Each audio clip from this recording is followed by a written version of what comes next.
March 5th. Pity Power. Exodus chapter 2 verses 5 to 6. Then the daughter of Pharaoh came down to wash herself at the river, and her maidens walked along the river's side, and when she saw the ark among the reeds, she sent her maid to get it. And when she had opened it, she saw the child, and behold, the baby wept. So she had compassion on him and said, "This is one of the Hebrews' children." A fictitious story is told of a man who fell into a pit and couldn't get himself out.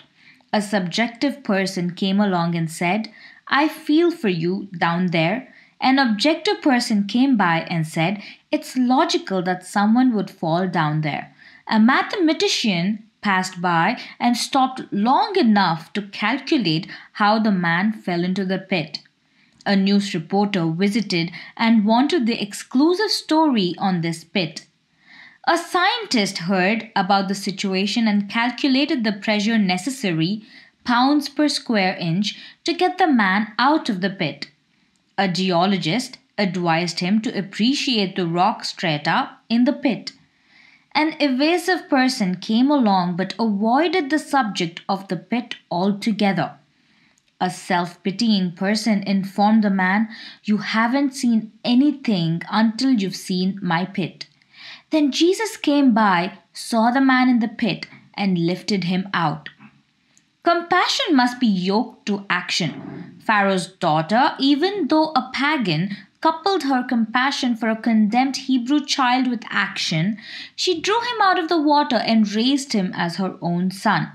She understood what it meant to put feet to her feeling. Jesus always followed his compassion with action. The Gospels tell us 8 times that Jesus had compassion, and each time he responded by healing the sick, feeding the hungry, or providing wisdom for their spiritual ignorance. When you look around and see those in need, don't stop with simply feeling pity. Do something. Take a meal to someone just out of the hospital. Visit an elderly person who can no longer get out and about. Join those who protest abortion. Educate yourself and vote for those who reflect your values. Today, ask God to touch your heart with a need and then do something about it.